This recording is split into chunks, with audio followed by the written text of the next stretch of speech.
এটা তো বিশ্বব্যাপী আমরা আন্তর্জাতিকভাবে আজকে ধন্যবাদ জানাইছি আমাদের লিখিত বক্তব্যের মাধ্যমে, এবং আমরা আন্তর্জাতিক সহ তামাম বিশ্বে মানবতাকামী সমস্ত মানুষকে বলবো যে এই দেশে থাকার মতো কোনো উপযোগী এখন দেশ নাই, মানুষের জানমালের কোনো নিরাপত্তা নাই। এমনকি মমতা ব্যানার্জি পর্যন্ত ভারতের সে কোন পর্যায়ে যে এই মন্তব্য করতে বাধ্য হয়েছে যে যদি ও দেশে থাকার মতো পরিবেশ আন্দোলনকারী দাবি আদায়ের লক্ষ্যে যারা রাস্তায় নেমেছে, যদি থাকার পরিবেশ না হয় আমার দরজায় যখন খটখট করানো হবে তখন আমি দরজা খুলে দেব। এই কথাটা কখন সে বলতে বাধ্য হয়েছে যে আমাদের দেশে জুলুম কি পর্যায়ে চলছে? না, আমাদের এখানে বিবেচনা হলো যে দেশ রক্ষার জন্যে, মানবতার কল্যাণের জন্যে এবং হত্যার প্রতিবাদে আমরা ইসলাম প্রতিষ্ঠার জন্যে আমরা সবাই ঐক্যমতে এটা আমরা কাজ করব। এটা আমরা সে পরামর্শ ভিত্তিক ওইভাবে সিদ্ধান্ত নিয়ে কিভাবে কাজ করলে লক্ষ্যে পৌঁছা যায় সেটা আমরা সিদ্ধান্ত করব। ছাত্রদের যে ন্যায় দাবি ছিল, তাদের যে কোঠা সংস্কার, বন্ধুগণ, সরকারের প্রতারণা আজকে পরিষ্কার। তারা সমস্ত আন্দোলনকে ধ্বংস করতে চায়। এত লাশ তারা তৈরি করেছে, তাকে ভাবতে পারছে। এই সরকার একটা শান্তিপূর্ণ ছাত্র আন্দোলন নিজেদের জেদ, নিজেদের অসহিষ্ণুতা, নিজেদের ভেতরকার যে স্বৈরাচারী চরিত্র, সেই সমস্ত কিছুর একটা উদাগ্র তাদের প্রদর্শনী তারা করতে গিয়ে আজকে সমস্ত ছাত্র আন্দোলনকে একদিকে অপমানিত করেছে, তারপরে তাকে ভয়ঙ্কর রকম ভাবে দমন করার চেষ্টা করেছে। বাংলাদেশের ইতিহাসে ৭১ সালের পরে এই দেশের ৫৩ বছরের ইতিহাসে সমস্ত রাষ্ট্র শক্তিকে ব্যবহার করে আমাদের সন্তানদেরকে, আমাদের শিশু সন্তানদেরকে এইভাবে হত্যা করার কোন নজির, বাড়িতে গুলি করে হত্যা করার কোন নজির আমরা দেখি। আজকে শত শত শিক্ষার্থীকে হত্যা করা হয়েছে। আমরা ন্যায় বিচার চাই, এই হত্যাকাণ্ডের বিচার চাই। সরকার এত লাশের মিছিল, এত লাশ তারা তৈরি করেছে, তাকে ঢাকতে পারছে। তাকে ঢাকার জন্য আজকে আমরা দেখছি তারা নানান রকম রাজনৈতিক কৌশল ব্যবহার করছে। সহিংসতা হয়েছে অনেকগুলো স্থাপনায়, কারা করেছে স্বাধীন নিরপেক্ষ বিশ্বাসযোগ্য তদন্ত চাই। কিন্তু তার আগেই তারা এই সমস্ত কাজ কারা করেছে তার দায় চাপিয়ে দিচ্ছেন। সমস্ত দোষ তারা আন্দোলনকারীদের উপর দিয়েছেন, বিরোধী দলের উপর দিয়েছেন। এবং এর মধ্য দিয়ে আমরা দেখলাম যে তারা নির্বিচার গ্রেফতার, হয়রানি, আন্দোলনকারী নেতৃত্বকে তুলে নিয়ে তাদের উপর নির্যাতন করা হচ্ছে। তাদেরকে নিরাপত্তা দেওয়ার নামে তাদেরকে হেফাজতে রাখা হয়েছে। এই সমস্ত ঘটনাবলী আপনারা জানেন। আজকে আমরা দেখছি সরকার একদিকে বলে যে এই কাজ জামাত শিবির করেছে, তাদেরকে নিষিদ্ধ করতে হবে। অন্যদিকে আমরা দেখি তারা যে হাজার হাজার শিক্ষার্থীদের গ্রেফতার করছে, তার ৮৭ থেকে ৯০% কোনো রাজনৈতিক পরিচয় নেই। কাজেই এই রাজনৈতিক পরিচয়হীন শিক্ষার্থীদের গ্রেফতার করছেন, আর অন্যদিকে বলছেন জামাত শিবির এটা করেছে। বন্ধুগণ, সরকারের প্রতারণা আজকে পরিষ্কার। তারা সমস্ত আন্দোলনকে ধ্বংস করতে চায়। সমস্ত আন্দোলনকে ধ্বংস করার জন্য আজকে সহিংসতার দায় চাপিয়ে যেভাবে অতীতে করেছে সেইভাবেই তারা আজকে এই আন্দোলনকে ধ্বংস করতে চায়। আমরা ন্যায় বিচার চাই, হত্যাকাণ্ডের বিচার চাই। সমস্ত গ্রেফতারকৃতদের মুক্তি দিতে হবে। এবার তারা বঙ্গবন্ধু কন্যা শেখ হাসিনা মুক্তির সংগ্রামের কাণ্ডারি, তার যে অর্জনগুলো, স্বাধীনতা বঙ্গবন্ধুর অর্জন,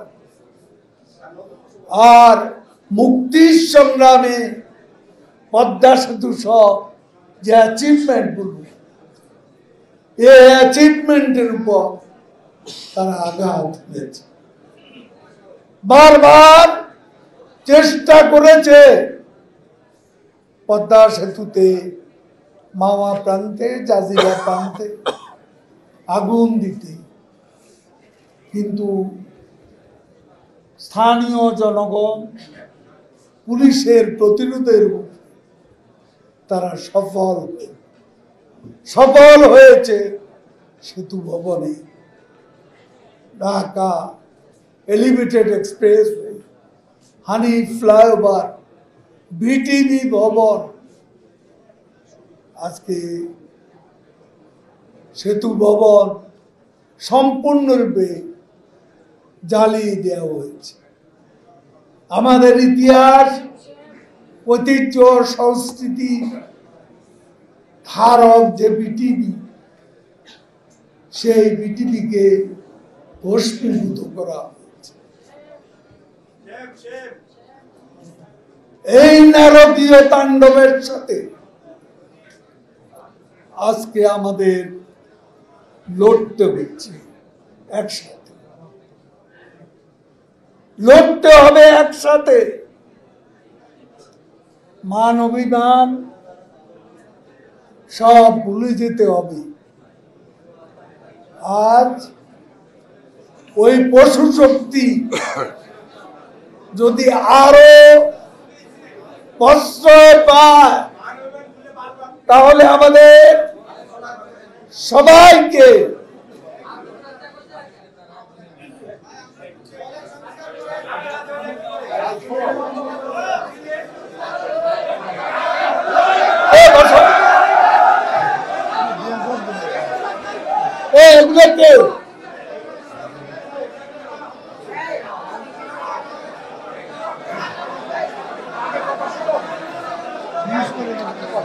সবাইকে আমাদের ঐক্যবদ্ধ হয়ে লড়াই করতে হবে। অশুভ শক্তি, স্বাধীনতা বিরোধী, মুক্তিযুদ্ধ বিরোধী, গণতন্ত্র বিরোধী এই অপশক্তিকে যে কোনো মূল্যে আমাদের প্রতিরোধ করতে হবে। শেখ হাসিনার হাতকে শক্তিশালী করে তিনি আজকে জাতীয় জীবনে স্বস্তি ফিরিয়ে এনেছেন।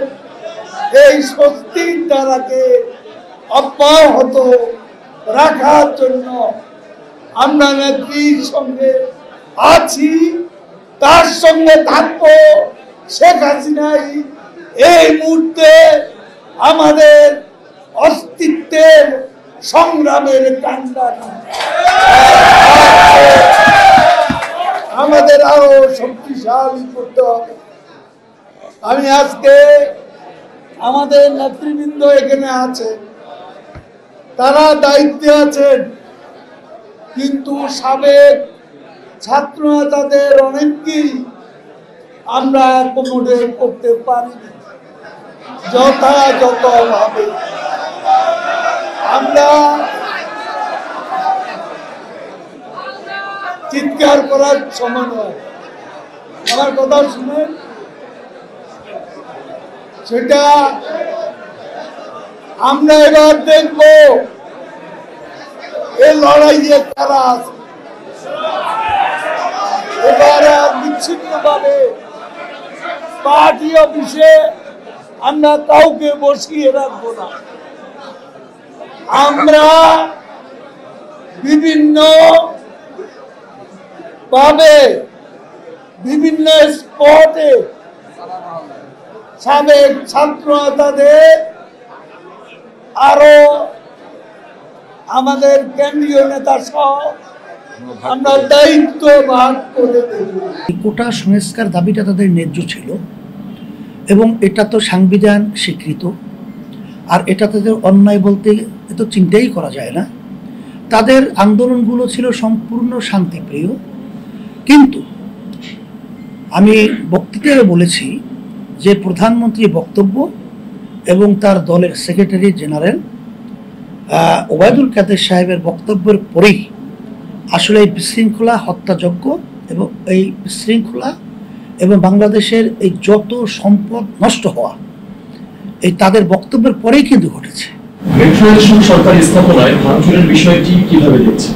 আমরা আগেও বলেছি, দেশের সম্পদ ভাঙ্গা, নষ্ট করা এটা কখনোই ইসলামী আন্দোলন বাংলাদেশ সহ বাংলাদেশের কোনো নাগরিক এটাকে কখনোই পছন্দ করে না। কিন্তু আগে পরে বাংলাদেশের যে ইতিহাস এবং বর্তমান সরকারের যে কার্যক্রম, তাদের দলীয় লোকেরা বিভিন্ন ধরনের সরকারি এবং স্থাপনাগুলো তারা বিভিন্ন কায়দায় ভেঙে চুরে এবং সেগুলো ধ্বংস করে অন্যের উপরে দায় চাপানোর বিভিন্ন প্রক্রিয়া আমরা লক্ষ্য করেছি এবং এটা পেপার পত্রিকা সহ মিডিয়ায় কিন্তু এগুলো চলে আসছে। এর ভিতরে কিন্তু আপনার ওই এক ব্যবসায়ী যে 4 লক্ষ টাকার বিনিময় চট্টগ্রামে যে বাস পোড়ানো, বিভিন্ন কায়দায় যে তারা টাকা দিচ্ছে এবং তাদের দলীয় লোকেরা এটা স্বেচ্ছাসেবক শ্রমিক লীগের নেতা, তাহলে এর মাধ্যমে আমরা কি বুঝি? এই ভাঙচুর কারা করছে, কে করছে, এটা এখন অনেকটা আমরা তো সন্দেহের মধ্যেই আছি। কারণ যারা দেশপ্রেমিক তারা তো দেশের মাল সম্পদ নষ্ট করতে পারে না, কিন্তু এটা তারা একটা সুযোগ তৈরি করার জন্য আন্তর্জাতিকভাবে এবং মানুষের তাদের মুভমেন্টকে ঘুরিয়ে দেওয়ার জন্য এই ধরনের আচরণগুলো আগে পরে তাদের আমরা লক্ষ্য করেছি। এরও একটা অংশ কিন্তু আমরা এবারও আমরা দেখছি। তারপরেও যারা নাকি এর সাথে এই ভাঙচুরের সাথে জড়িত আছে বা নাই, এটা চিহ্নিত করে তাদের সুবিধা অসুবিধা ভালো বন্ধু, এটা তো আমরা কখনোই এর বিরোধিতা না যে তাদের শাস্তি হওয়া দরকার। কারা কে বা কারা তাদের সাহেব যে বক্তব্য রেখেছেন, তাহলে সে আগে থেকেই এগুলো জানতো কিনা তা জানি না। কারণ শান্তিপ্রিয় ছাত্রীদের দাবির আন্দোলনে তার বক্তব্য ছাত্রলীগকে লেলিয়ে দিয়ে এই ধরনের হত্যাযজ্ঞ এবং বিভিন্ন দেশীয় অস্ত্র বিভিন্ন ধরনের এগুলো তারা প্রকাশ্যে তাদের উপরে আক্রমণ করে এই ধরনের একটা পরিবেশ তৈরি করা, তাহলে এই কথাটা সে বলবে বিধেই কি এই ধরনের বক্তব্যের মাধ্যমে ঘটনা ঘটাইল কিনা, সেটা তো আমাদের প্রশ্ন। কারণ সে তো ছোট মানুষ, এটা তো বলা যাবে না। সে তো বিজ্ঞ রাজনীতিবিদ, বক্তব্যের পরিপ্রেক্ষিতে কি হতে পারে এটা তো তার আগে হিসাব নিকেশ থাকারই কথা আছেও, যে এই বক্তব্যের পরে কি হবে, এরপরে কি হবে, এটা তো স্বাভাবিক একটা হিসাব থাকে। এখন সেই কথাটা বলেছে কেন, তার উদ্দেশ্য কি, তাদের প্রতিটা কথাই আমাদের প্রশ্ন এবং প্রশ্নবিদ্ধ। স্টুডেন্টদের জিম্মি করে গতকালকে আন্দোলনের পরিসমাপ্তি ডাকার জন্য ডিবি কার্যালয়ে তাদেরকে জিম্মি করে রাখা হয়েছে এবং সেখান থেকে একটা প্রেস ব্রিফিং করা হয়েছে। আপনি হয়তো দেখেছেন সেটা, এই বিষয়ে আপনার আসলে মন্তব্য? এটা তো তাদের এই কৌশল নাটক তো আছে, নতুন না। ওই গ্রামে একটা প্রবাদ বাক্য আছে, কিল তুমি কয়টা খেতে পারো, বলে একটাও না, সহ্য করার মতো না। কিন্তু ধৈর্য বাইন্দে আটকাইয়া যখন করে যত বড় তত, আমার তখন করার কিছু হাত পা বাঁধা। তো এখানে তো বাস্তবতা এটাই, তাদেরকে হসপিটাল থেকে উঠিয়ে নেওয়া গেল এবং তার শিক্ষকরা তাদের খবর নেওয়ার জন্য করে দেখতে দেওয়া হয় নাই, তাদের আত্মীয় স্বজন দেখতে গেলেও দেখতে দেওয়া হয় নাই। এখন কোন পর্যায়ে কি অবস্থায় আছে সেটা আপনিও বুঝেন, আমিও বুঝি। এখন তাদেরকে একটা বক্তব্য লিখে তাদের হাতে ধরেই দিবে যে এইটা বলতে বাধ্য, এটা জাস্ট তাদেরই কথা, তাদের মাইক হিসেবে ব্যবহার করেছে, এটা মূলত তাদের বক্তব্য না। এটা তো বিশ্বব্যাপী আমরা আন্তর্জাতিকভাবে ধন্যবাদ জানাইছি আমাদের লিখিত বক্তব্যের মাধ্যমে, এবং আমরা আন্তর্জাতিক সহ তামাম বিশ্বে মানবতাকামী সমস্ত মানুষকে বলবো যে এই দেশে থাকার মতো কোনো উপযোগী এখন দেশ নাই, মানুষের জানমালের কোনো নিরাপত্তা নাই। এমনকি মমতা ব্যানার্জি পর্যন্ত ভারতের, সে কোন পর্যায়ে যে মন্তব্য করতে বাধ্য হয়েছে যে যদি ও দেশে থাকার মতো পরিবেশ, আন্দোলনকারী দাবি আদায়ের লক্ষ্যে যারা রাস্তায় নেমেছে, যদি থাকার পরিবেশ না হয়, আমার দরজায় যখন খটখট করানো হবে তখন আমি দরজা খুলে দেব। এই কথাটা কখন সে বলতে বাধ্য হয়েছে যে আমাদের দেশে জুলুম কি পর্যায়ে চলছে। তাই সেই হিসাবে এই ব্যাপারটা সরকার আজকে কি ক্ষতি হয়েছে, কি ভাঙচুর হয়েছে, এটা সে আন্তর্জাতিক পর্যায়ে বিভিন্ন কায়দায় দেখানোর সে ব্যস্ততা, কিন্তু কত মানুষ বলল, কি হলো, এই ব্যাপারে তার চিন্তা তেমন একটা আমরা দেখি নেই। এটা অত্যন্ত আমাদের বাংলাদেশের জন্য কলঙ্ক এবং এই সরকারের জন্য কলঙ্ক ইতিহাস রচিত হবে। সবাই একত্রিত হয়ে আমরা আহ্বান করছি এই অন্যায়ের প্রতিবাদে, হত্যাযজ্ঞদের প্রতিবাদে। আমরা সবাই একত্রিত হয়ে রাজনৈতিক দল এবং সুশীল সমাজ, সর্বশ্রেণীর পেশার মতের সবাই আমি একত্রিত হয়ে এই অন্যায়ের প্রতিবাদে আমাদের দেশকে রক্ষার জন্য, ইসলামকে রক্ষার জন্য, মানবতা রক্ষার জন্য আমরা কাজ করার আহ্বান আমরা সকলকে করছি। আপনাদের সাংবাদিক বন্ধুদেরকে বলবো, আপনারা আমাদের সাথে একত্রিত থাকবেন। আমরা একত্রিত হয়ে এদেশ আমার, এদেশ শুধু শেখ হাসিনা প্রধানমন্ত্রী একার নয়, এদেশে আমরা জন্মগ্রহণ করেছি, এদেশের জন্য আমাদের মায়া এবং এই দেশের আমাদের করণীয়, এটা আমাদের সকলেরই আছে, বিধায় চুপ থাকার কোনো সুযোগ নেই।